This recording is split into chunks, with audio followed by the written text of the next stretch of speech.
Happy afternoon! Yan, mahangin na ulit guys. Bumalik yung hangin. And kahapon pala, hindi ko napakita yung isa kong aloe. Ito. Ano to guys? Leaves ni Solomon. Tinanim ko na kasi. Pinutol ko ulit si Solomon. Ito. Yan, ang iksi niya na. So, propagate ko yung mga leaves na yun. And ito yung hindi ko napakita kahapon na aloe. Nakuha ko rin siya kay Miss Tiny. Sanay siya sa labas. Kasi sa labas ko talaga nilalagay. Yung pangalan nalimutan ko, lagay ko na lang dito. Tapos, pinasok ko siya guys. Nasa lilim siya. Tapos nagdilig ako kahapon. Nakita ko. Ang lambot. Kaya narat na pala. Ito. Ayan siya. Yan. Panglabas ko yan na halaman pag ganyang paso. Nilagay ko kasi siya dito. Ayan o. Dito. So, hindi siya sanay sa lilim. Pero hindi ko naman siya dinidilagan na madalas. Pero naano pa din siya. Parang narat. Pero, bubuhayin natin ulit. Tatanim ko to siguro bukas. Yan. Kahapon ko napansin. And kahapon ko pinutol. Bukas ko na lang tanim. And then, hindi ko pa napakita sa inyo. Nagbubulaklak tong Françoise ay na to guys. Tingnan nyo, sobrang cute.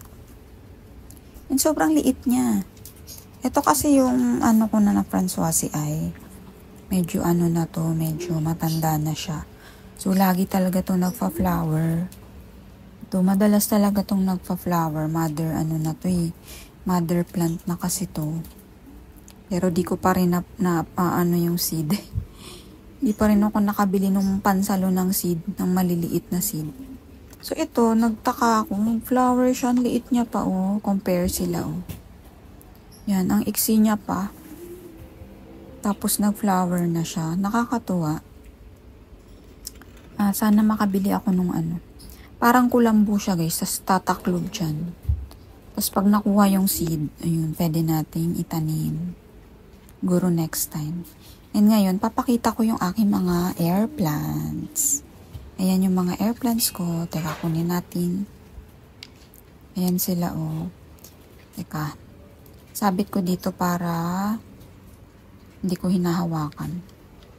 Ayan guys. Ano to? Bagay na bagay tong air plants sa mga tamad. Mga tamad, mga hindi kailangan ng soil mix.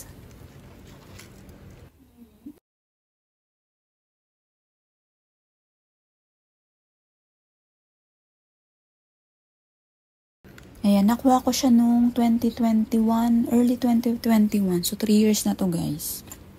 Tignan nyo naman gano'n siya kalaki Sobrang laki na ni Xerographica. Ayan, nag-iisa ko siyang air plant noon. Tapos tuwang-tuwa ako kasi wala, iwan mo lang dyan. Tapos mist mo lang. Kaya bumili ako ng mga to. Ayan, sa Shopee.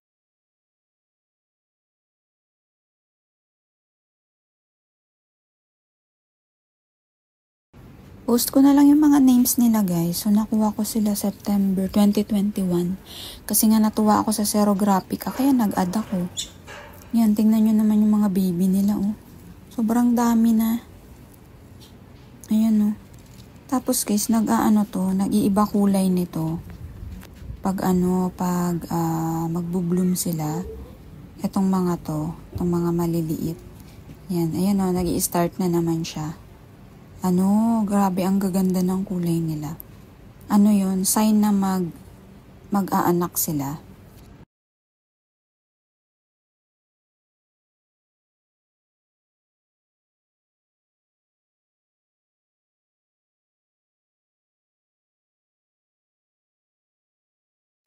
So, sobrang ganda nila guys. Nag-iiba yung kulay, tapos nagpa-flower. After nun, dadami sila. Parang nagpa-pops. Kaya ayan, sobrang dami na nila. Di pa ako nakapag-try maghiwalay siguro next time na lang. Yan, so sobrang daling alagaan ng ating mga air plants. Gusto nila sa bright, indirect light. Yan, goods na sila dyan. Basta may araw naman. So simula noon, dito talaga sila nakalagay sa area na to. Kahit nung dati nakanet pa ako dito, Tapos nung plastic pa yung bubong ko. Yan, dito lang sila. Dito mismo sa harap na to. Yan, sinasabit ko sila dyan sa may bintana. Ayan, wala silang walang arte. So ngayon na nagkabubong na, ayan, minove ko lang sila dito sa medyo harap. Yan o, napakabait. Yan, dito ko lang sila nilalagay dito. Kasi morning sun pa rin naman. Yan, ganyan lang, nakasabit lang sila dyan. Tapos ang dilig ko dito guys, hindi man siya dilig. Minimist ko lang sila every 2 days. Yan, every 2 days talaga. Tapos pag maulan, hindi ko sila minimist kasi kumukuha lang sila ng moisture sa hangin pag maulan. Yan, ang bait-bait nila. Yan, sobrang laki na ni Xerographica, oh. Yan, so bagay na bagay ito sa mga, ayan, mga tamad. Hindi, para no fuss na halaman. Yan, nakasabit lang. Hindi mo kailang mag-change ng soil mix, ganyan. Itong si Xerographica, hindi ko pa siya nakitang nag-anak. So, wala pa akong nakitang pups nito.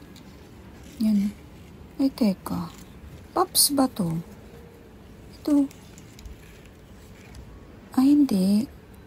Akala ko nag-pop na siya eh. Pups. Hindi. Part lang to ng niya. Ang laki niya na kasi eh. Ayan, hindi pa siya nagpa-pops. Ayan, wala. Wala nga. And, ang ganda ng kulay nito dati. Silvery na bluish. Parang ganun. Kaya, binili ko siya. Tapos, ang mga to, ang gaganda naman pag nag-blooming stage. Ang ganda ng kulay. So, ayan ang ating air plants. So, sa mga wala pang air plants, napakadali guys. Lagay nyo lang sa kahit saan nyo gusto. Basta sa indirect light. Tapos, mist nyo lang. So, ayan ang ating Thursday afternoon. Ayan, ang hangin na ulit.